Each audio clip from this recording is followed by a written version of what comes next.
All right, Henk, we are about to start. We'll start right now. So for everybody who's joined in, this is the 20th episode of the theSfactor talk show. We've got a very interesting, very illustrious, and very eclectic guest along with us. His name is Henk. We'll call him. We'll call him in our typical Indian way. Namaste, Henk, and we will Namaste, speak in. Shekhar. Namaste. We'll speak in English to you. We'll speak in all languages to you. And as we talk, your daughter's also joined in. We've got Sundari who's joined in. Namaste. Ah, Vraja. Thanks for joining. Beautiful name. Thank you. Honored to be here. Thank you. And Mr. Henk has got 5 children. And before we started yesterday, I had a conversation with him. I said, "Sir, you're really going the Indian way in terms of population."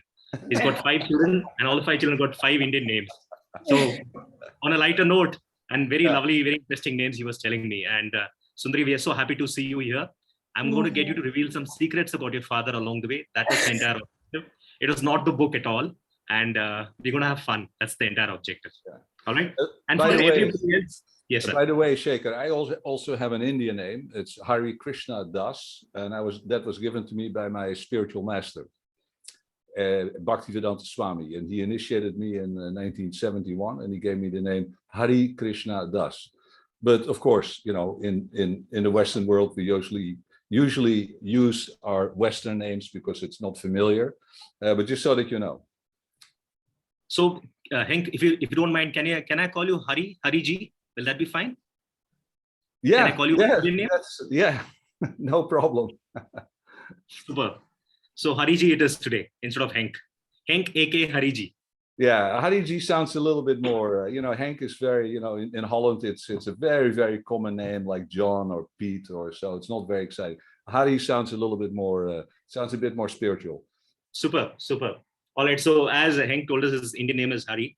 Just to give everybody a perspective of who Henk is and what he does and what's this book about, I would just like to introduce him to all of you.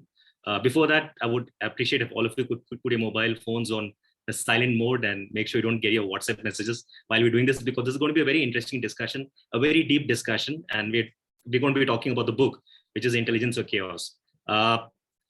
In this, as we talk about Hari Ji, he's a Dutch entrepreneur who's turned author, and he's got numerous talents to his invisible cap.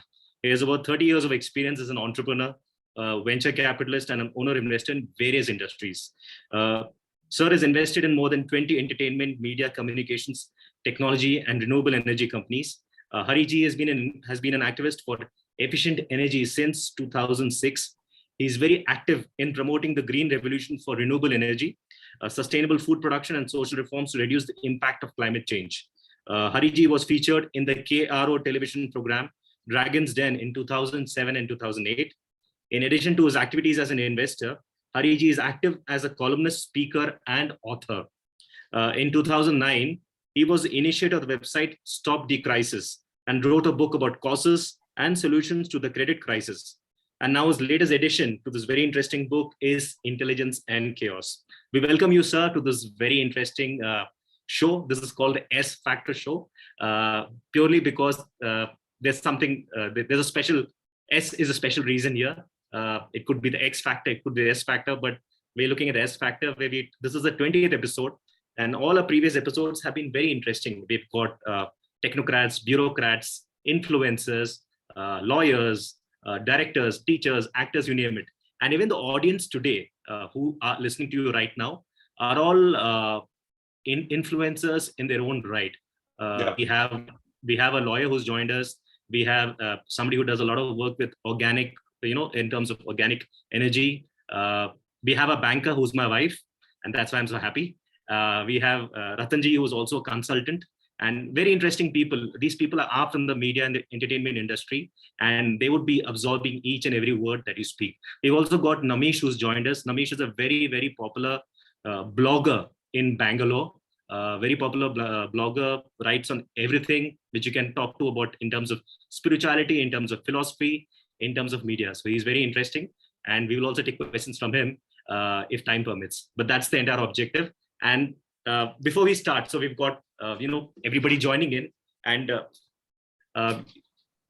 as we talk, I'd shared some questions with Hariji, and I told him, these are the questions we'll have, but we'll also go off the track more often than not, because I want to get that it won't be like a plain vanilla conversation. It'll be like a conversation like a cassata ice cream, which is very popular in India, Hariji. So we're going to have fun, like I said. And before we start, sir, the first question is, this is the question by which you can get everybody to get your book, because if you make them happy, they're all going to go for your book. Jokes apart, Hariji, what impresses you the most about Indian culture? What impressed me the most is, I just mentioned to you before the the official recording started, but I mentioned to you that from an early age, 13, 14 years old, I was very interested in Indian philosophy. And I grew up in the time in the 60s, when at the time when the Beatles went to India to meditate with the Maharishi, at that time who was like an Indian guru celebrity in the West, made famous by the Beatles, and that influenced me a lot. I started reading books about Vedanta philosophy, particularly Vivekananda, and I was really impressed with it. I was raised a Christian, but I found Christianity, without disrespect, but I found it limited, especially in its philosophical scope. And what I found in Vedanta philosophy is that there was an extensive ability to intellectually investigate and understand and probe and understand that very, very broad philosophy. There was a lot of logic, there was a lot of philosophy in there, and I missed that in the Christian religion. So what really impressed me is exactly that for the first time I got confronted with a religion, and it's even more than a religion, it's a spiritual way of life that is both spiritual and mystical, but at the same time, that is also very scientific and philosophical. And it's that junctions of science and philosophy and spirituality that really touched me and convinced me that this is the right path, because in the end, we cannot live in a world which is divided by the dichotomy of faith on the one hand and science on the other hand, and they are completely in disagreement with one another. It is not possible, because we're living in one reality. So there must be a common ground. So that's it. That's in the end what impressed me with the Indian culture and Indian philosophy. But in general, it's I've been in India many times. I really enjoy the culture. I like to enjoy the food. I like the people, and I think the ancient wisdom of the Vedas and Vedanta is what really impressed me. Superb, Hank. So that leads me to my next question. What do you prefer more, the samosa with paneer or the samosa with cauliflower, which you told me? What I like the best is the samosa with paneer and cauliflower. And my daughter knows all about it, because she's an expert cook. And she knows how to make paneer and cauliflower combined. So it's the best of both worlds, Absolutely. So, by the way, Shekhar, I just wanted to mention one point about Indian culture. I remember a little anecdote I was told, I think in the end, by my guru. And he was once, he recounted a little anecdote about Mahatma Gandhi. Mahatma Gandhi was asked about, what do you think about Western culture? And he answered, I think it's a very good idea. And that says it all.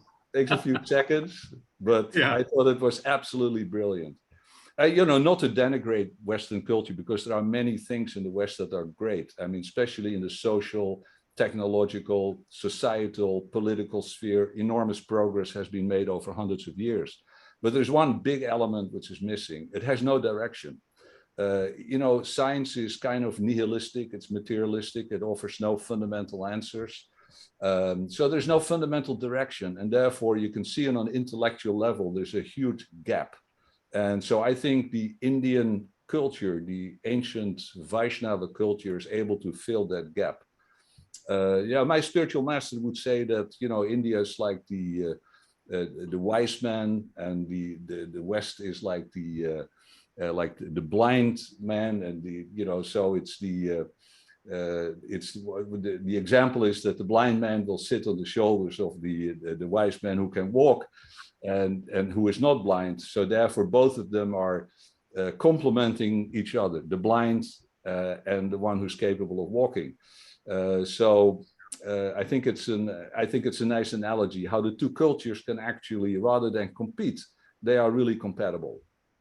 And thank you so much, Henk, for giving such a inclusive and a very incisive answer. And when you were talking about Mahatma Gandhi, I was telling you this. It brought me to a famous quote of his, which is so popular, and I feel that explains why he was so futuristic. He made this very interesting statement: "An eye for an eye makes the world blind." And as we see right now, the world right now, I think it speaks for itself. Yeah. And like I said, I think the common factor between you and India is not just the Indian culture. I think both you and Mahatma Gandhi are liberals, and even the Russian president is a liberal. So there's good and there's evil. Yeah. Well, he should start practicing it.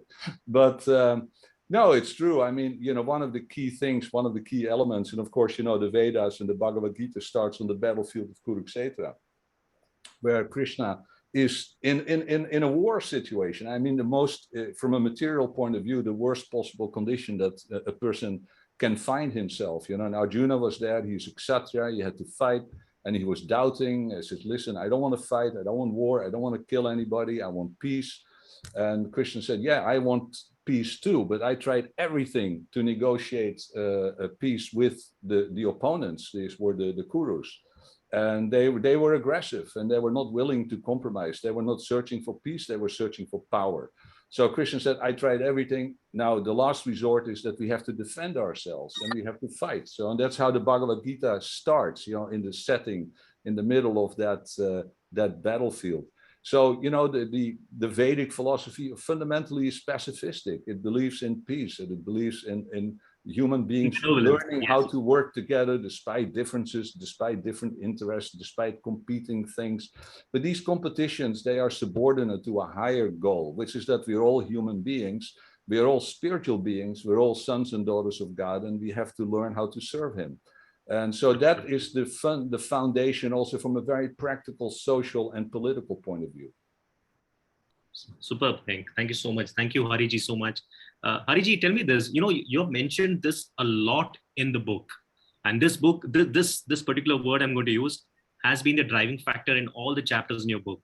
And it's about it's about consciousness, yeah. And tell us about consciousness and how it relates to the universe and in the larger scheme of things. Yeah, explain.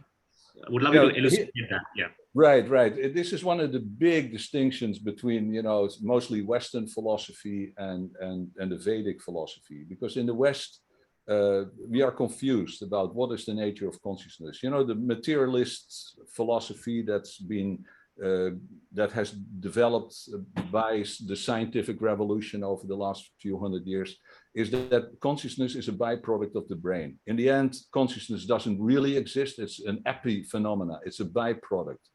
The only thing that's real is the molecules and the atoms and the quarks and the electrons and the protons and the particles in the brain. And when they get together and they become complex, somehow out of that complexity emerges, mysteriously emerges consciousness. Now, this is fundamentally different from the Vedic point of view. In the Vedic point of view, in the Vedanta philosophy, consciousness is considered to be fundamental. It's not a byproduct of matter. In fact, it's the other way around. Matter is a byproduct of consciousness. In fact, you could say matter is a byproduct of energy. And on the deepest level, in Sanskrit, we call energy, we call it Brahman. So Brahman is in itself is pure consciousness. So consciousness is energy is matter, as Einstein explained, in his brilliant, yes. The mother of all equations, E is mc squared, that energy is the equivalent of mass times the speed of light squared. So fundamentally, energy and matter are the same, but hierarchically, there is a difference.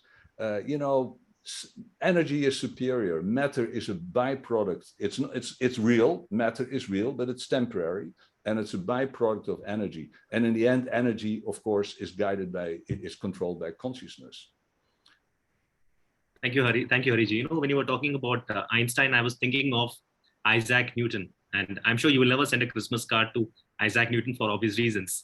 Well, look, Isaac Newton, he was one of the greatest scholars in modern times. He discovered the laws of motion. He discovered the law of gravity, which of course in Vedanta philosophy was already known. A lot of the things that we consider to be new in a way from a Western perspective, they've already understood in the ancient Vedic tradition, which is another reason why I really admire, the Vedanta and the Vedic philosophy. So Newton, but look, in the end, when Einstein came around, he discovered that there was more to the laws of motion that Newton had discovered. For instance, Newton discovered gravity, but he could not explain what it is, because gravity fundamentally means that two objects separated by space are attracting one another. But that space, assuming it's empty space, is empty. So how can it influence one object over a distance of hundreds or thousands or tens of thousands of kilometers? I mean, the sun is 150 million kilometers away, but we are influenced by its gravity.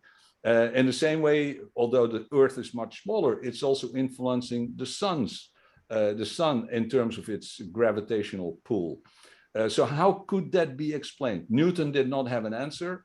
Einstein came up with an answer, explaining kind of the mechanics, although even that answer is kind of difficult, because he said that gravity is really the curvature in time-space. So, but then he came around to the point that actually space is not empty. Space is filled. It's filled with energy. And because it's energetic, because it's substance, therefore it has the ability to influence. Because nothingness cannot do anything. Nothingness cannot produce influence because it doesn't exist. So empty space is not nothing. Einstein also, and later on the quantum physicists who developed quantum physics, they found out that actually fundamentally there is no empty space in the whole universe. Everything is filled with energy. So Einstein then explained that gravity is a certain deformation, a certain curvature in time-space. Lovely, lovely. Now, Henk, at this note, I would like to get your daughter in, Sundari. Sundari ji, if you could join us. This is a very interesting moment for Hari ji. We are talking about his book, Intelligence or Chaos, and you know him better than everybody else. And I wanted to ask you this question. I know you have a dance company, and he mentioned a bit about it and about the various things you do, which is very versatile and very dynamic. Now, Sundari, tell us this. Your father has been writing this book for the last 20 years. Right? There's been a lot of research which has gone into it. He's a very dynamic man, very versatile man, who also loves his drumming, I believe. I want to know from you, what keeps his sanity? Like how does he manage to just be at it for the last 20 years in terms of writing a book which is so universal, which can in some way, I think, change the world order? Absolutely.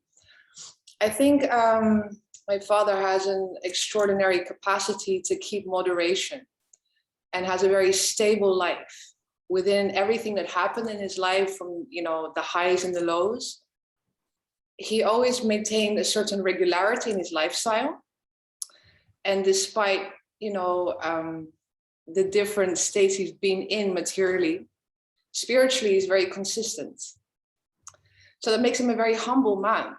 When he was almost like an emperor, he never really got too caught up with that false identity, because his spiritual knowledge is the base. So now that he's in a different situation, he always manages to find a new course. And I see that it's because, the life in ashram and his beautiful conviction in the Vedic philosophy is, in a way, his foundation, his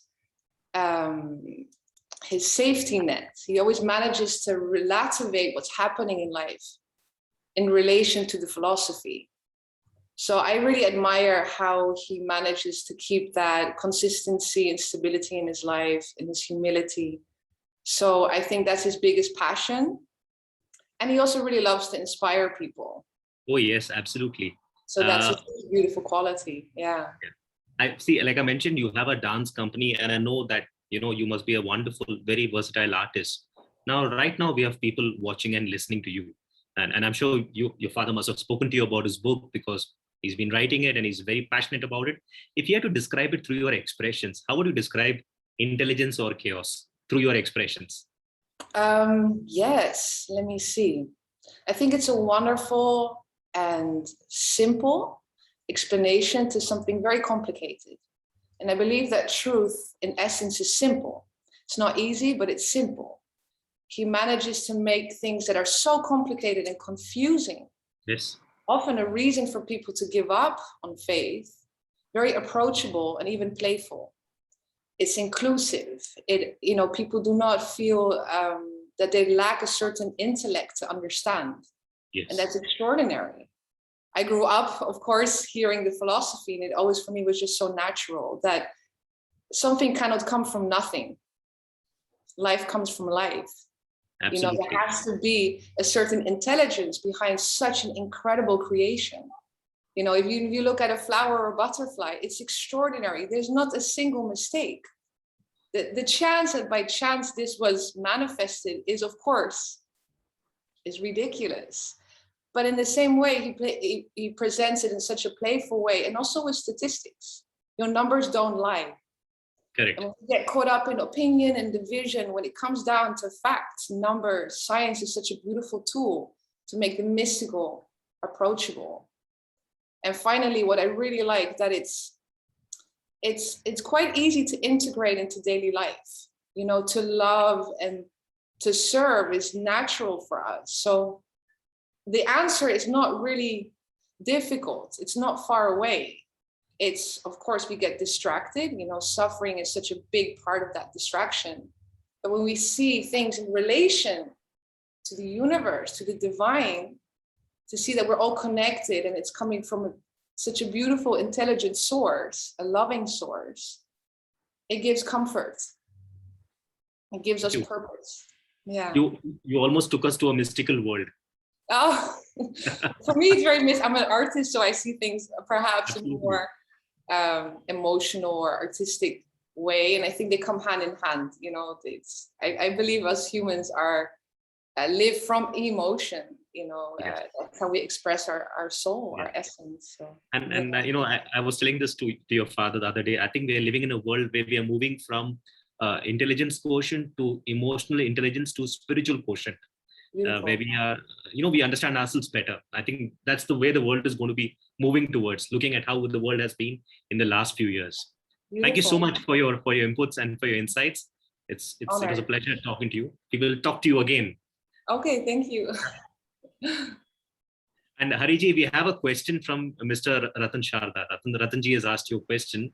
He said, would you agree that the mantra Purna Madha Purna Midam Purnat Purna Mudechyata is actually the formula E is equal to MC square? Yeah, well, this is the science of mantra yoga. And in the Vaishnava tradition, we practice the Maha mantra, Hare Krishna, Krishna Krishna, Hare Hare, Hare Rama, Rama Rama, Hare Hare. So that's a very famous mantra, but there are many mantras, and they are indeed very powerful. And in Vedic science, it's understood that even on the level of very subtle energy, mantras can be utilized to create amazing power. Even nuclear power has been described as one of the, there's a Brahmastra. It's the most powerful weapon, which is equivalent to a nuclear weapon. And it's talked about in Vedic literature. So that's quite amazing. Yes, we, in Western science, we use mathematics to understand, which is a great tool. And E is MC square is a mathematical formula that expresses some fundamental aspects of the universe. But on a deeper level, yes, there is the knowledge of mantras and the ability not just to express it in a theoretical mathematical formula, but to actually use it as a tool to influence the world. Now, you have to be pretty powerful to be able to do that. You have to be a yogi. You have to have practiced meditation and concentration. So to develop this kind of ability to utter a mantra in the right way and to generate the power that it has potentially.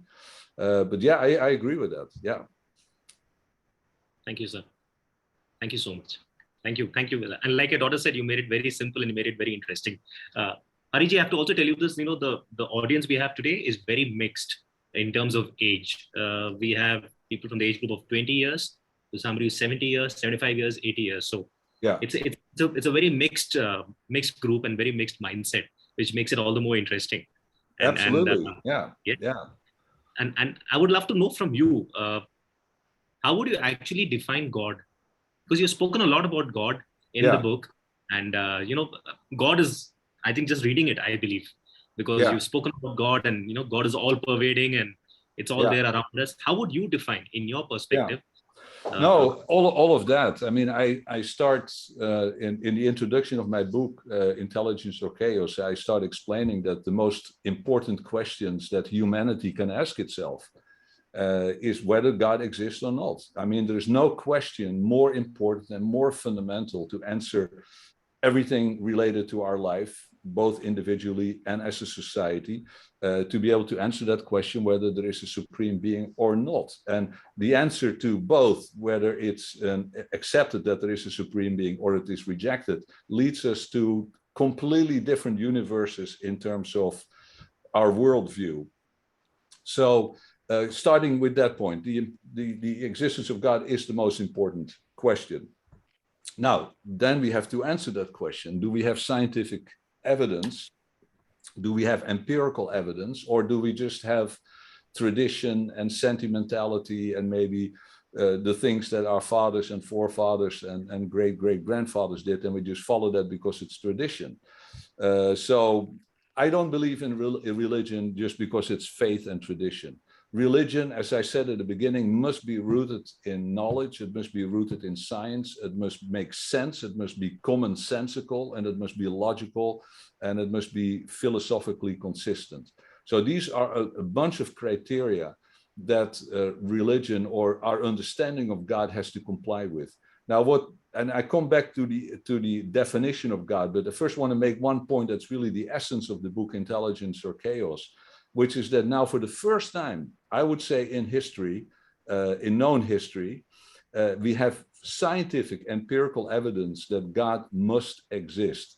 That sounds maybe a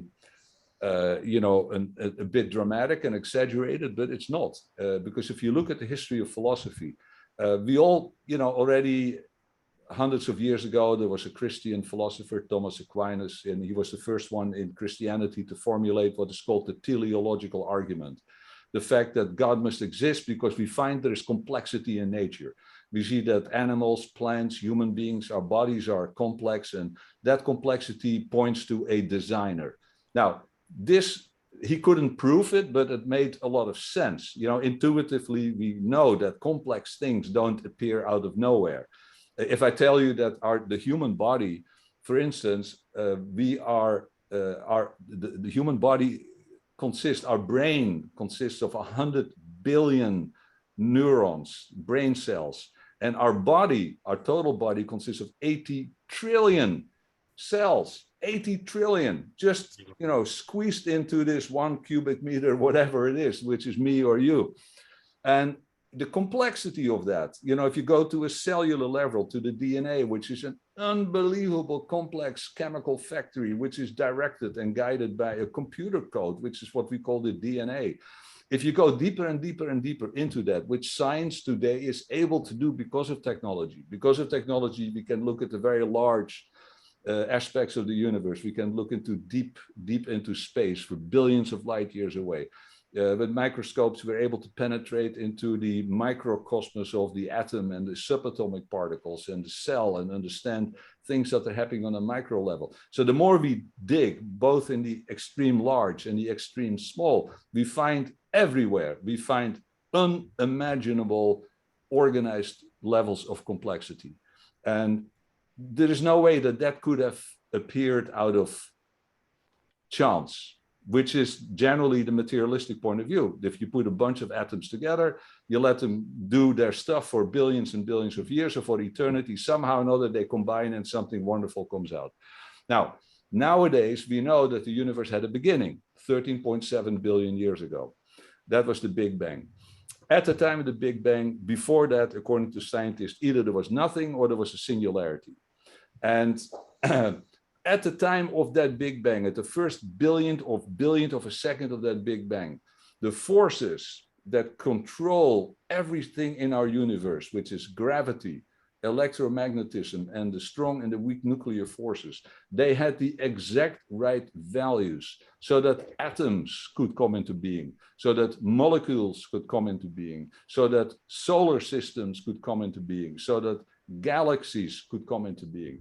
All of that is dependent on the balances of these four forces, which they call the cosmic fine-tuning. And the reason why they are balanced that way is inexplicable. Scientists, mathematicians have made a calculation. What is the chance that at the first billionth of a second, all of these forces happen to have the right values in relationship to one another by chance? The number that expresses that impossibility is so large that it's bigger than the universe itself. So it's impossible. There's no way that that could have happened by chance. So that's why my book is called Intelligence or Chaos, because if it cannot happen by chance, it must have happened by intelligence. And there's a guiding intelligence that put those forces in there that created this material manifestation. And that of intelligence, of course, came from God. So God, based on that, and I could go on for much longer with all the evidence to support that, but that would take too long. But the essence of the conclusion is that God must exist. Consciousness, intelligence, and information. Our universe is guided by consciousness, intelligence, and information. It's impossible to deny that. And so then what is God? God is the source of all that intelligence and information and power and energy. In Sanskrit, it's called Satchit Ananda. God is eternal. He is full of knowledge and he's full of bliss. And so Satchit Ananda, these are kind of the characterizing attributes of God. And of course, he's eternal. He's all pervasive. He is full of bliss, is full of knowledge. So there's a lot of attributes, but they all point to the same thing. They point to power, infinity, beauty, intelligence, fame,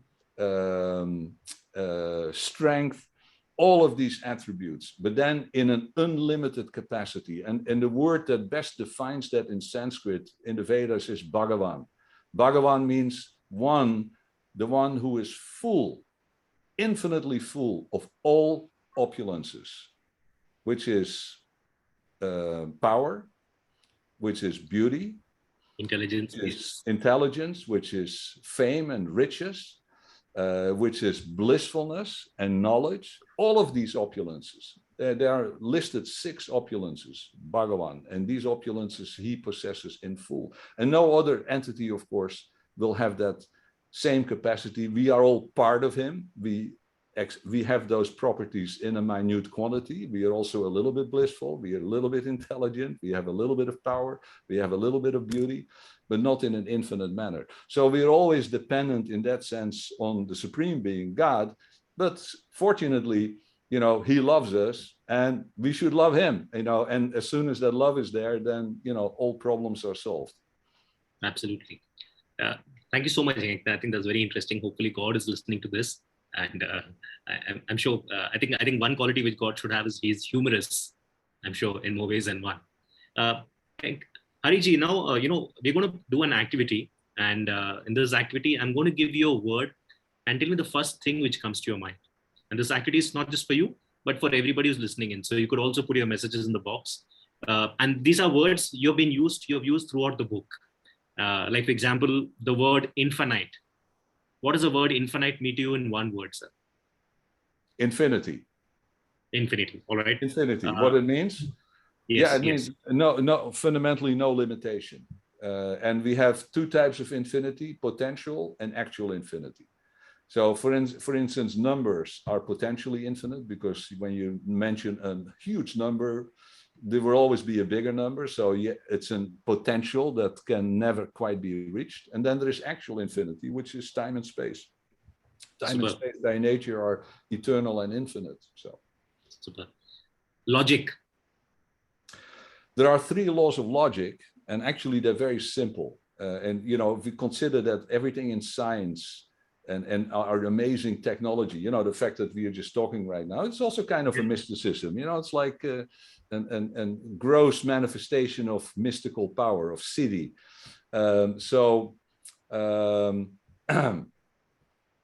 Sorry, what was the question again? So I just want you to define logic for me in Yeah, one logic. word. Yeah. Sorry. I got distracted for a moment.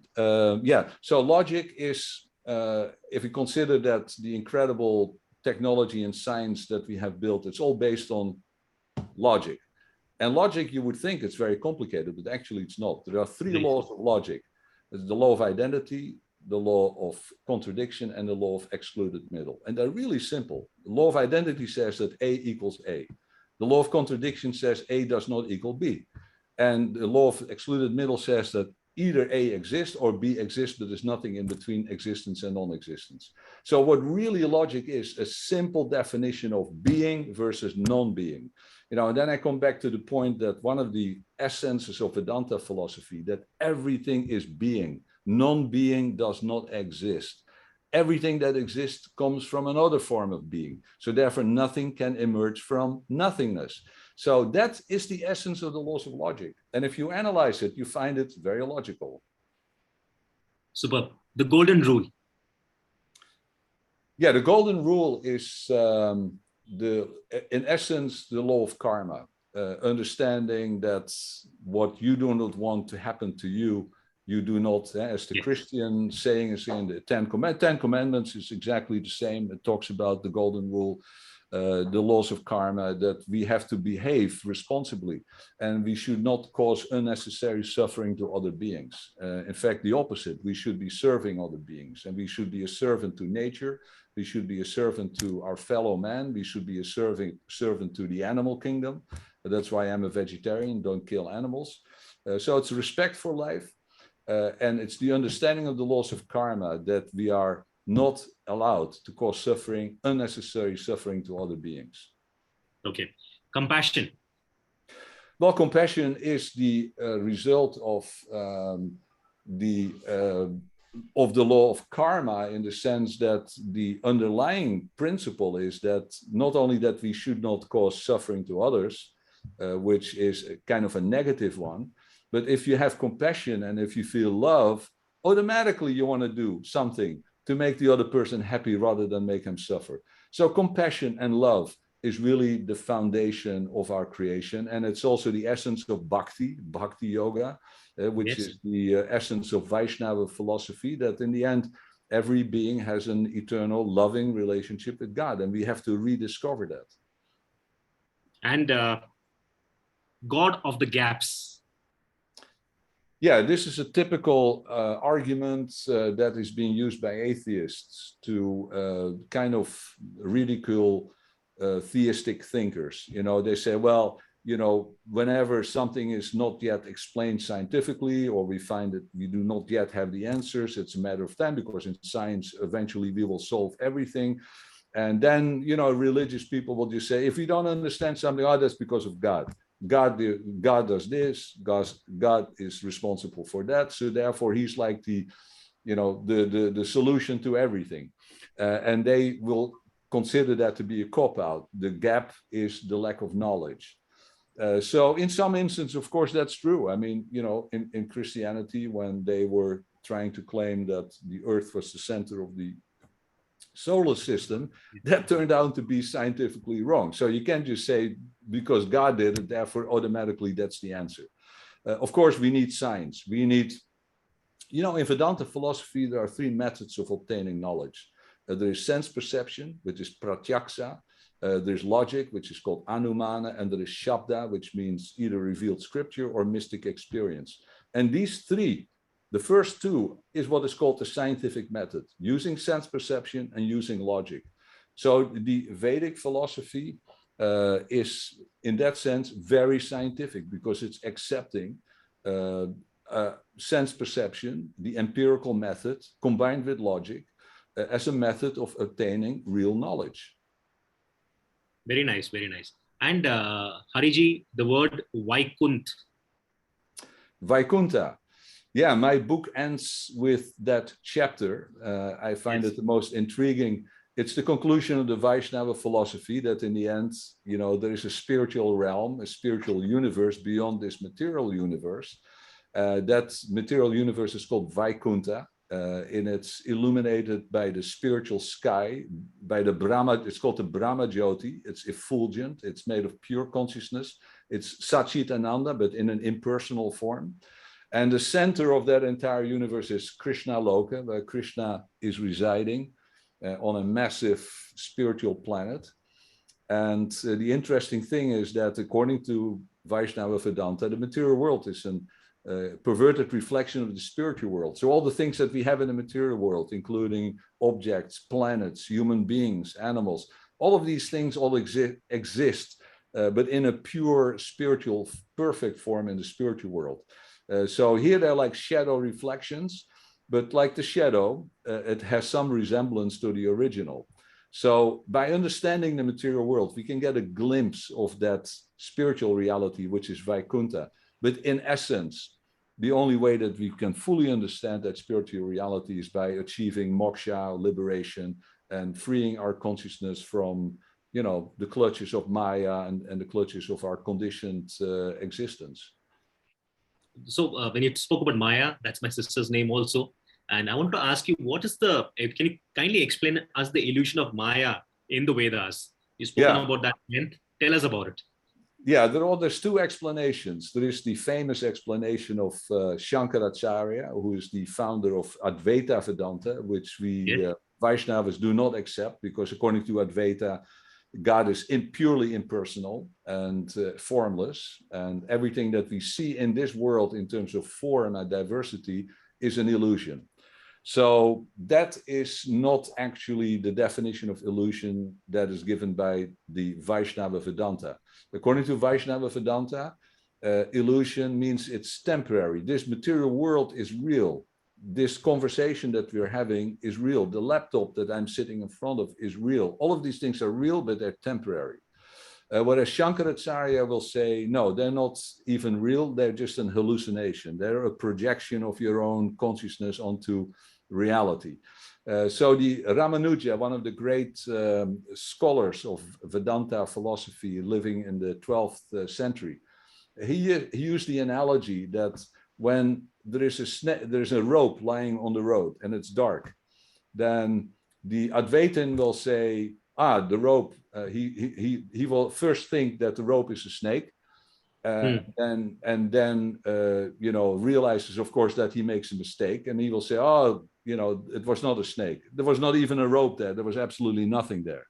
Whereas the Vaishnava Vedanta philosopher will say, I got scared because I thought that the rope was a snake, but the rope was real, except that my interpretation of the rope was wrong. I thought it was a snake, but the underlying reality was real. So in one hand, you know, the Advaita Shankara interpretation is nihilistic. Simply, it doesn't exist at all. The Vaishnava interpretation is that, no, the world is real, but we simply misunderstand it. We understand that this world is separate from God, that we are the controllers, that there is no God, we can do what we like. So we misinterpret it. Rather, the proper understanding is that this world should be used in service of God. And if we do it in that way, through the principle of bhakti and jnana yoga, then actually we are using the world in the proper way and recognizing that it's not a snake, but a rope, but it's real, it's existing, and using it in a proper manner. Thank you, sir. Thank you so such an interesting and a deep answer. You know, I can feel the power of all the books behind you coming to me. You're making so much knowledge seem so simple. I can tell you that. Hariji, tell me this. You know, in this book, you made a statement that the universe is not the best possible creation, which a lot of people might think, my God, we are God's answer to mankind. We are at 50,000 feet. And suddenly you've made the statement saying that, you know, the universe is not the best possible creation. Tell us a bit about that. Well, it's it comes back to the duality of the spiritual and material world. And we have to go back into another aspect that we have not yet discussed. But, you know, there is a material universe, and there is you know, we just talked about Vaikuntha, which is a spiritual universe. So there are, in fact, two realities. One where eternal souls are living eternally in a spiritually liberated condition. They are called Nitya Siddha, that means eternally liberated. And then there are souls that are moving around in this material universe, And they are conditioned. They have to go through samsara, which is the cycle of birth and death and old age and suffering. So birth, death, old age, and disease is the symptom of the material world. So the question can be asked, why did God create this creation that's of clearly an inferior nature? And you know, many theologians have been bewildered about that. So, well, you know, maybe God is learning how to create. He created the universe, you know, according to Christianity, some Christians 5,000, 6,000 years ago. But, you know, then there was the Garden of Eden, things went wrong, and he had to send Jesus to rescue us all and to correct it. But then if all that's happening, doesn't mean that God doesn't really know how to create the universe. Is he still trying? Is it it's a kind of a beta, you know, kind of beta production in terms of what we talk about in software, something that still has full of glitches and mistakes and that gradually need to be improved. That's not at all the view of the Vaishnava Vedanta philosophy. Because God is perfect eternally. So, except there is one thing that we as individual beings, we have a choice. We can either cooperate with God or we can cooperate with the cosmic order, or we can decide to try to be a little less cooperative and grab some power for ourselves and have more power independently. So there is a desire. Since we are conscious beings and consciousness implies independence, and it implies the ability to have optional choices and to make decisions either one way or the other. So in that sense, we can be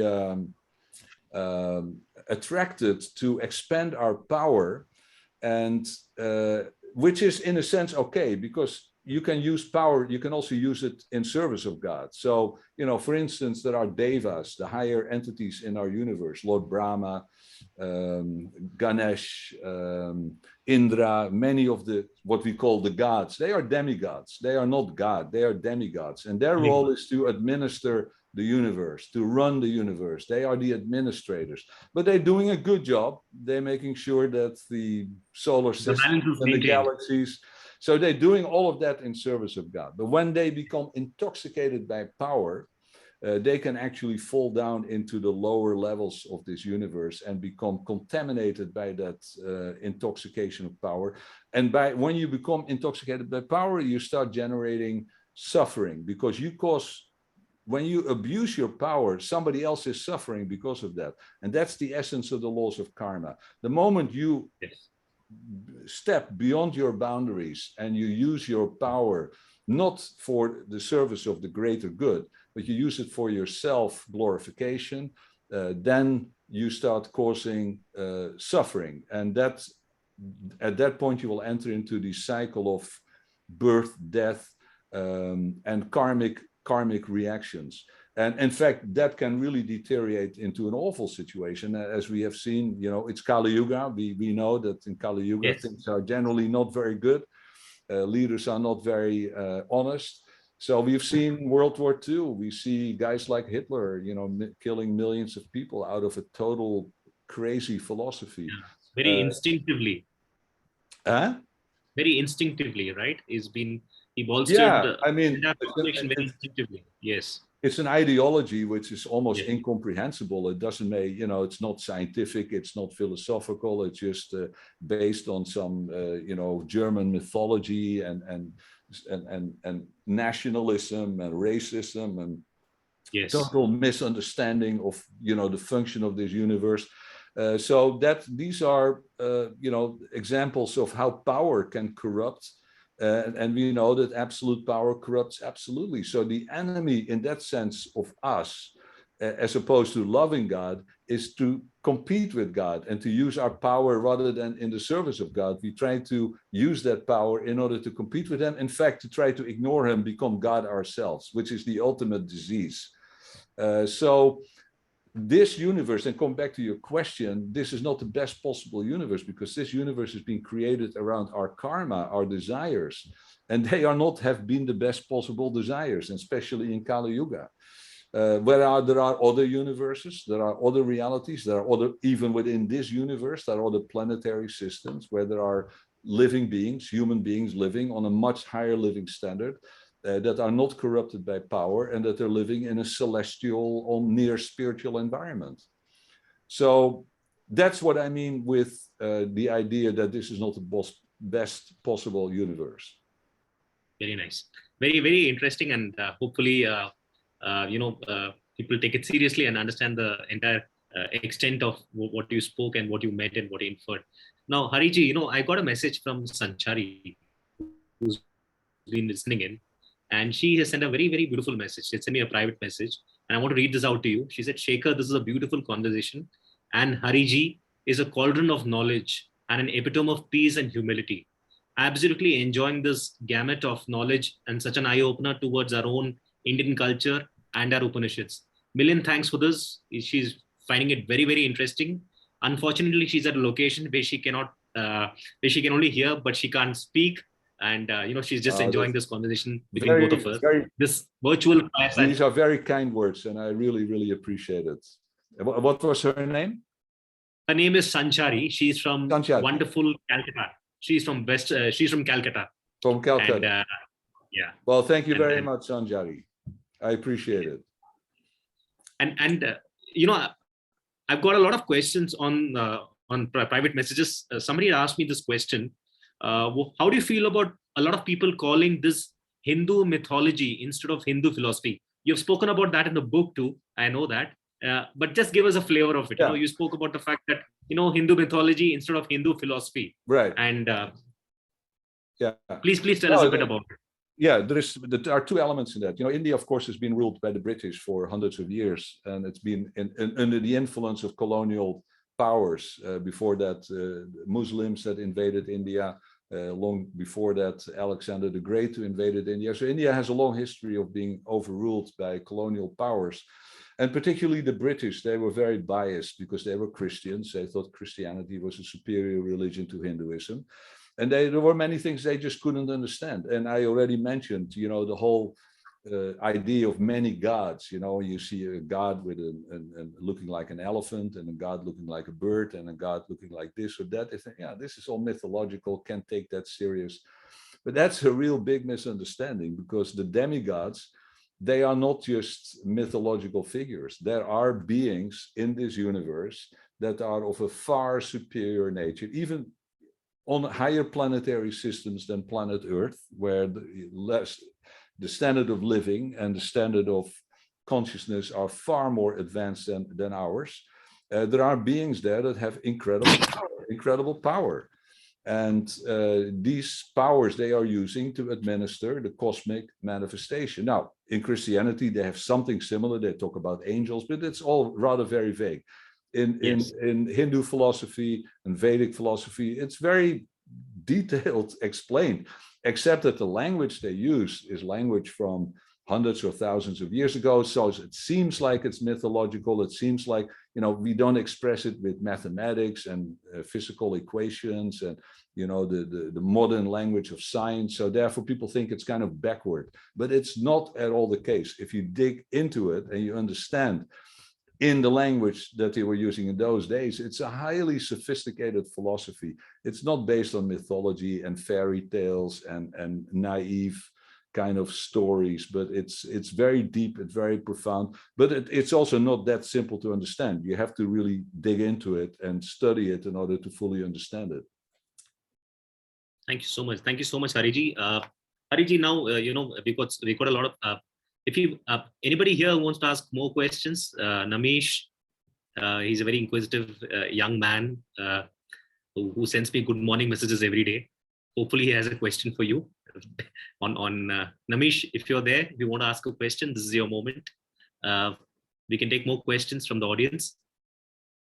Because Hariji, we have covered a lot of, I had 12 questions for you, but you covered all those questions and all your answers. Either you made it very simple or we were too quick. I would believe you made it very simple, because I think this conversation is very, very exciting, very interesting, and very eclectic. If you have any more questions, Deepak, Namesh, if you have any questions, please go ahead and ask. Hariji would surely love to answer your questions if you have anything in mind. Yeah, thank you, Shekhar, for reminding. I think definitely. I think first thing that came to my mind when I just read the heading for this book itself, intelligence or chaos. So I was actually curious to understand, why you think this book is important for all of us at this point of time, with so much of confusion in this world, where there is not much of order, and there is so much of greed around, and a lot of people are trying to be driven more by their own internal desires. Do you think this is one book that can actually help as an eye opener? And if so, is that your thought behind bringing this book at this juncture? Yeah, I think so. For the reason that I just outlined, that for the first time in history, for the last 30 years, we have scientific proof now that God must exist. That really never happened before. So, the worst thing about human society is that that people are confused. They try different ideologies. They try socialism, communism, capitalism, this ism, that ism, and they find out after 30 or 50 or 100 years and a lot of bloody revolutions that none of them work. So, people just try to figure out how to live their lives and the best possible solution. But in the end, as I pointed out before, the most fundamental question a human being can ask himself is whether God exists or not. And if we can come to a decisive conclusion that he must exist, then we can rearrange our lives according to that understanding. And that's also important because religion also not necessarily has a very good name in the world today, in the modern world. We see religious wars, we see jihadists, we see fanaticism, we see sectarianism. In the past, we've had inquisitions, by the Catholic Church, of horrible things that people were doing to one another in the name of God. So it's not just because religion is coming out triumphant, therefore automatically the world will be better. No, we have to start understanding religion in a scientific way rather than in a superstitious way. And the essence of religion is this, that there is one supreme being, and that all of us, we are simply the servant of that supreme being. More than that, we are the servant of the servant of the servant of the servant of that supreme being. And if we learn how to develop the service attitude amongst humanity, then we can actually create some peace in the world, because the craziness that's going on, people are fighting, using their power, their indignation, their nationalism. It's all selfishness. And that is ruining everything. We can look at history for the last few hundred years, and look for thousands of years. We've had one evil empire after another. That's why I'm so inspired by a person like Mahatma Gandhi, who was trying to take that principle of peaceful coexistence and peace and service and humility as the basis of running our politics and our society. So I think that's why this is important, not specifically this book, because it's, I've put it together from a lot of research that was done by other people, scientists, philosophers, and put it into a format, pointed at a certain conclusion and trying to simplify that and make it clear. But the key thing is that we are at a turning point, where religion is become problematic, where no other philosophies seem to work. People are nihilistic, they're depressed. So they're looking for answers. And an answer means something that you can trust, that it's true. And if you follow it, that it will lead to the right kind of conclusion. So that's why I think it's important to lift religion and spirituality out of the realm of fairy tales, mythology, kind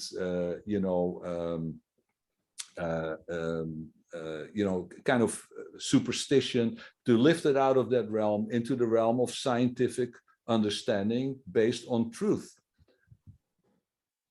Thank you, sir. Thank you so much. Thanks, Namish.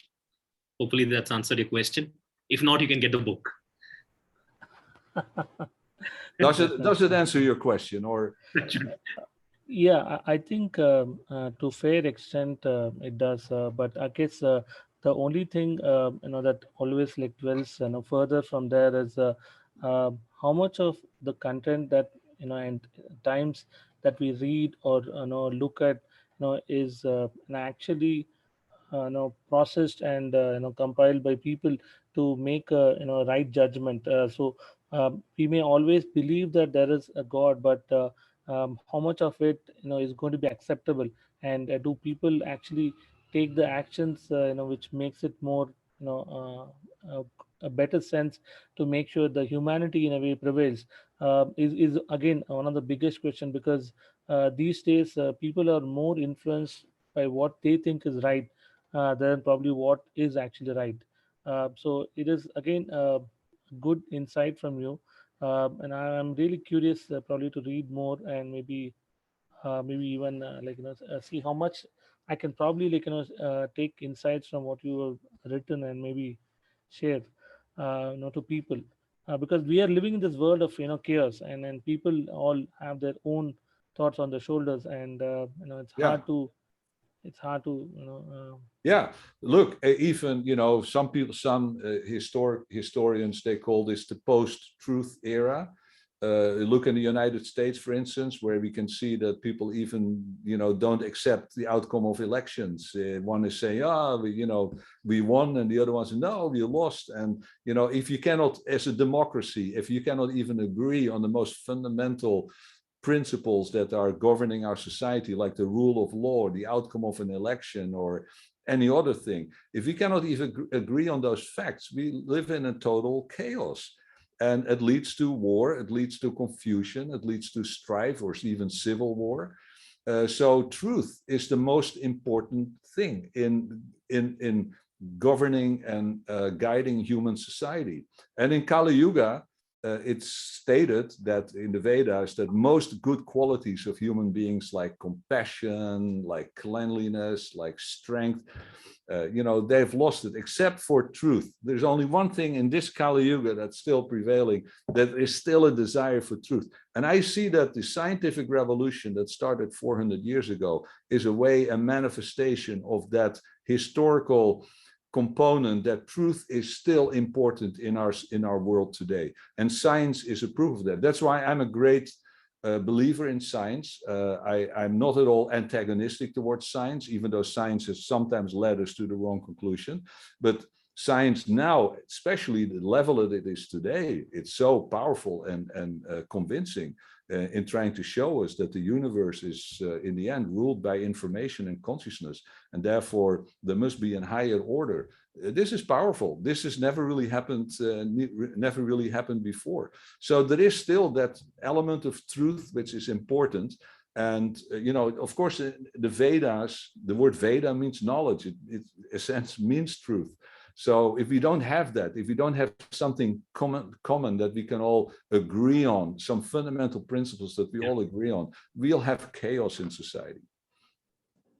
I think it's time to go back to that. I think that's essentially what you're saying. We have also got Ratanji who wanted to ask you a question. Ratanji, sir, so you could ask your questions. Hariji, namaste.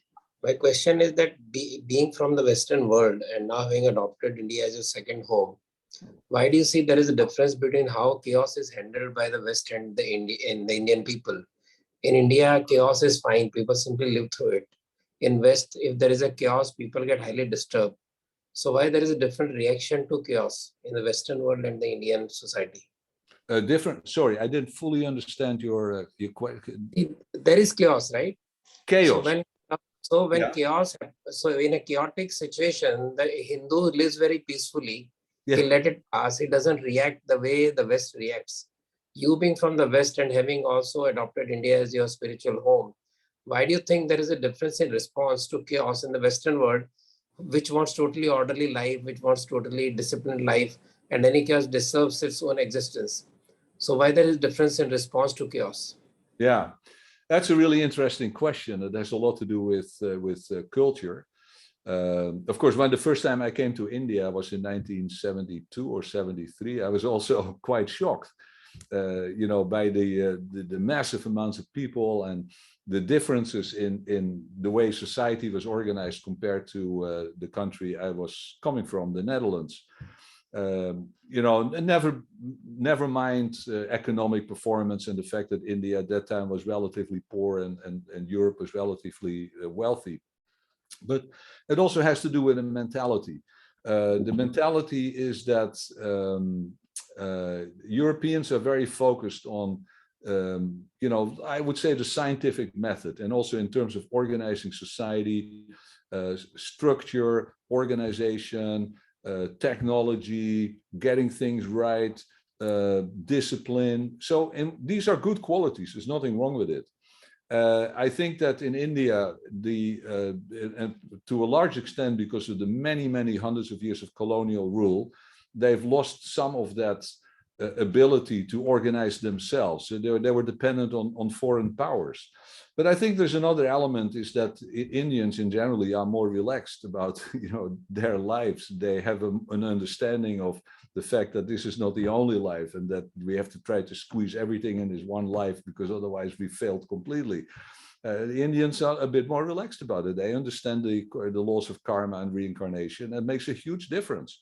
If your vision is that the life is the only thing I have, and if I fail, then my life, everything is a failure for all eternity. And the Indian mentality is more, okay, I'm going to try my best in this life, but I don't fully succeed. I'll have another chance in my next life. It's a different attitude. It's more relaxed way of looking at life, and I think it's more realistic. Thank you. Thanks, Hariji. Thank you, Ratanji. Such a lovely question. Thank you, Hariji, for answering all the questions with so much of patience and balance, I think more than anything else. Hariji, we've come down to the most important question. This is the $1 million question. 3 reasons why anyone and everyone, I would love everyone to pick up this book, which is 464 pages, and this book called Intelligence or Chaos. Why do you think anybody should actually read it right now? 3 reasons. The power of 3. Yeah, the first one, it's always hard to try to condense it to 3 reasons. But the first one, as I already mentioned, the importance of the convergence of science, philosophy, and religion. We cannot live in a world which is completely separated. You have the atheists and the scientists on the one hand, and you have the religious and the faithful people on the other hand. That's impossible. We need to have a convergence of science, philosophy, and religion, because they're all connected. And in the end, that's where truth lies. Second is that materialism and atheism, and I've also pointed it out in the introduction, are very dark forces. They are also ruled by Darwinian kind of what we call social Darwinism, the idea that might makes right, and that the strong have the right to kill and eliminate the weak. Which is most pronounced, for instance, in the Nazi regime with their extreme racist and hateful philosophy. So atheism is a danger. Fanatical religion is also a danger, but atheism is an even bigger danger. Because with atheism, you have absolutely nothing to fall back to. Stalin was an absolute ruler, and he was the most absolute ruler of any dictator, because even the Tsars before him, they were in a certain religious tradition, they were an aristocracy, but they had their habits and their rules and the do's and the don'ts. Stalin had none of them. All of that was bourgeois, that was history, and he could create his own new universe where he was the absolute ruler, the God, and he was worshipped like God in the Soviet Union, as we know. So he abused that, of course, in an incredible way, because there were no guardrails. There was nothing to keep him in line. He would kill his own family. He would kill his own cabinet ministers every 4 or 5 years. He would terrorize everybody just so that he could stay in power. So atheism is a real danger. And the third one is, which is a little bit a connection of the first 2 points, is that we need a common ground of certain element of truth that we can all agree. And also I believe in democracy. It's not the best system, as Churchill said. It's of all the systems, is the best of the worst. So pretty much every governmental system is imperfect, because we are dealing with imperfect human beings. But at least democracy will guarantee freedom of religion. It will guarantee the rule of law, and the fact that if we have differences of opinion, we can debate them and we can discuss them and use our brain and our intelligence and our intellect and common sense to try to find a solution.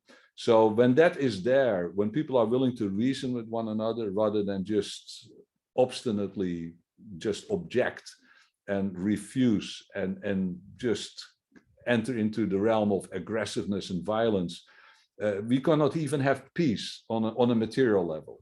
So I think it's also very important that we adopt certain elements of truth, a common ground that we can accept and understand how to run society. And as I mentioned before, I believe the common ground is that we accept that there is a supreme being and that we're all his servants, and that's it. And that's a very important common ground. Thank you, sir. Thank you for making it so interesting. We've also got Neeta, who's an entrepreneur. She's a consultant, and she's a true example of Atmanirbhar Bharat, an independent India which thinks for itself. And she has a question for you. Neeta, you can, we have to unmute Neeta.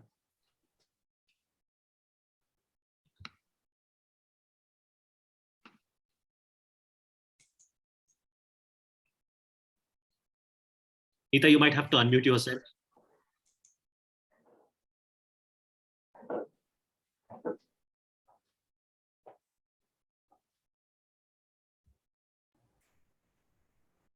You can probably ask her to send a message in the chat. Neeta, can you send a message on the group? We're not able to hear you.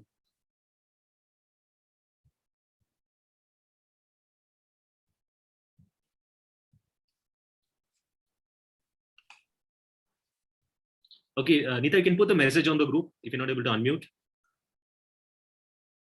Yeah, I got a Yeah. message here that he's not able to unmute. Unmute.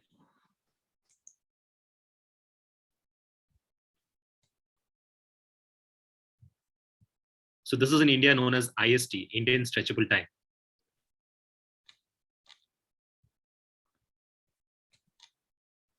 Yeah, Neeta, you can put your message. Yeah, she says,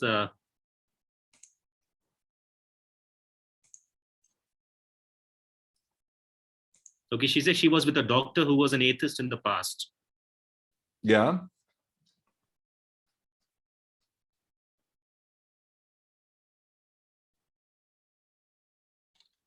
So she wants to ask, what inspired you to write this book? So this doctor is also listening in, who was an atheist in the past, and he has a question for you: that what inspired you to write this book?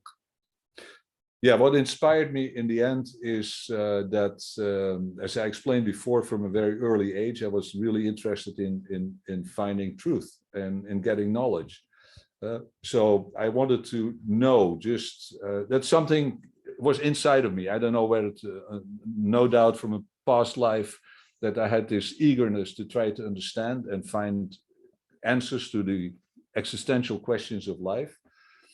So that is what driven me. Then I got in touch with Indian philosophy. I went to India and met my guru there, Bhaktivedanta Swami, and got initiated into the Vaishnava philosophy. And ever since then, I've been following that path as good as I could, or as not good, because the standard is very high if you want to do that very perfectly. But I'm trying to do as well as I can within my limitations and capabilities. And I was just driven by the desire for truth. And I really found that in the Vedanta philosophy. All right, I think, yeah, I think that explains it all. I think Neeta's got the answer to the question, and the doctor who's also with her who's listening in. Hariji, I think we've come to the end of this very interesting conversation. We've got some very interesting questions from this audience, which is very seasoned, very impressive. They represent an India which doesn't hesitate in pulling its punches, an India which stands for itself, an India which believes in itself, which is very self-reliant. And it's so nice to hear from you what you feel about India and about the book. And I'm sure everybody here would love to go ahead and pick up the book. The book is available on Amazon. And Hariji, if you can tell them where they can buy this book from. This is your book. It's available. It will be available after the 20th of May, maybe a week after the 20th of May is the official publication date. That's when the printing has been done and it has been shipped over to different destinations. It has been printed in India also. So I have to talk to the publisher, but and we will announce that when it will be physically available. And then, of course, the book will be available through the Amazon type of digital distribution systems. But Amazon will also have the hard copy as well. So, but I'll let you know that after the 20th, it will be made available. But it will be at different rates. First in India and in Europe, and then after that in the United States. That's more or less the way it's going to be rolled out. Superb, superb. And Hariji, before we sign off, you've been to India a number of times, I believe. Yes. Yeah. And you've been to various cities in India. Which according to you is your most favorite city? I know you might say Varanasi or might say Chennai, but is there a favorite city of yours which is right on top? You can also tell Bangalore. Yeah, the ones Also tell Bangalore. I mainly visited. I didn't really come as an. I spent time in Delhi, but mostly because it's close to Vrindavan. So Vrindavan, there's a temple there, an ISKCON temple, an Hare Krishna temple. So I spent a lot of time there. Also in Mayapur in Bengal, north of Calcutta. So these are the two places I spend most of the time. I also spent time in Bombay and in the other place you mentioned at the beginning. Varanasi. Huh? No. On the Bangalore. On the west, on the west coast of India, south of Bombay. What is it? No. Kerala. No. Chennai. No. Chennai. No. You mentioned it in the beginning. Now we're Chennai. playing housey. Huh? Now we're playing housey of all the Indian states. Chennai. Sorry? Chennai. I think you said Chennai. Mylapore, you said? You said Chennai. No, Mayapur. I was in Mayapur, in Vrindavan, Delhi, Calcutta, Bombay, yeah, so these were the most places that I visited. Super. All right, sir. I think And like I said, I'm very impressed with Indian culture. The temperature sometimes was a little tough for me to take, especially during the hot season. One time I did have a sunstroke, so that took me some recovery. Of course, the country I come from is quite cold climate, yes, so it is. it takes a bit of adjustment. But now I really love it, and I love Indian food and love the Indian people. And more than anything, it's philosophy and culture. And I think Indians are very welcoming and very hospitable. We say in India, Atithi Absolutely. Bhava. So I think it goes without saying. People are wonderful, very warm, very welcoming. Well, it's part of the Vedic culture, the hospitality, the attitude of service, the attitude of welcoming strangers, even people that you don't know, but just that element of hospitality. That's really great. Absolutely. And this is a message to the larger audience. I read this book not for the objective of interviewing Hariji, but I read the book because I was interested in reading it. And I must tell you this, 464 pages, it's very deep, very incisive, very layered. It makes you proud to be an Indian. About, we know so much about our culture. And it's so interesting because he's made such complicated things sound so easy, which is certainly not the case. When you write, it's not easy to write things about physics, about energy, about various things, about the Darwin theory. You make it sound very interesting. And I think that's your special. I tell you, Shekhar, that was the biggest challenge also, to try to take these very complex, abstract things and try to translate them into something that we can visualize and therefore understand. And that's really important because, you can have a beautiful mathematical formula that nobody knows what it really means in daily life. It's kind of meaningless. So I try to explain that and visualize it, to turn science into something that we can visualize and understand. And the same with Vedic philosophy, also to try to translate that into modern contemporary language so that we can also understand and visualize it and use it practically. Thank you, sir. Thank you so much. And it's been a pleasure to collaborate with you, talk to you. Thank you very much, Shekhar. I really appreciated your organizing this and your guiding and leading this conversation. I really appreciate it. Thank you. But we won't allow you to leave just yet. I know you sing. I know you also play the drums. I also know you speak a bit of Sanskrit. So leave us with a bit of India in terms of you speak. Yeah, well, in the past, I really did spend some time studying Sanskrit, and I learned a lot of shlokas from Bhagavad Gita, for instance. You know, this is one that's my favorite shloka. Natu evaham jatu nasam, natvam nama janadipaha, natsaivana bhavishama, sarvavayam ataparam. That means never was there a time when I did not exist, nor you, nor all of these kings. This was Krishna speaking to Arjuna on the battlefield of Kurukshetra, and he's talking extensively in the second chapter of the Gita. He's talking about the soul, about reincarnation, the eternality of the soul. And so that whole chapter is dealing with the most important part of that knowledge is understanding that we are eternal, we are indestructible, we are eternal servants, and Krishna is there on the battlefield instructing his friend Arjuna in this supreme knowledge. So yeah, it's beautiful. The Bhagavad Gita is absolutely fantastic. I mean, it's fantastic. I think it's you know, a book beyond any. It's one of the things that really struck me is that it's so concrete, it's so specific. You know, like a statement like that. I mean, that's a philosophical, almost scientific statement. You know, you are eternal, I'm eternal. There was never a time when we did not exist, nor will we ever cease to exist. What knowledge is that? I mean, it's beautiful. Yeah. Thank you so much on that very profound note, on the very interesting note. I wish to thank everybody who joined in today on this wonderful Sunday. We've been planning this for the last couple of weeks, and it's nice to see everybody here. It's nice to see Hariji here speaking his heart out. Book is very interesting. Like I said, it's releasing next on the 20th of May, and hopefully we'll see you in India very soon. Yes, I'm looking forward to come over to India and meet you there. 100%. And I really again, thank you very much. I really enjoyed our connection, and we'll do a follow-up on this. So, absolutely. All right. Thank you so much.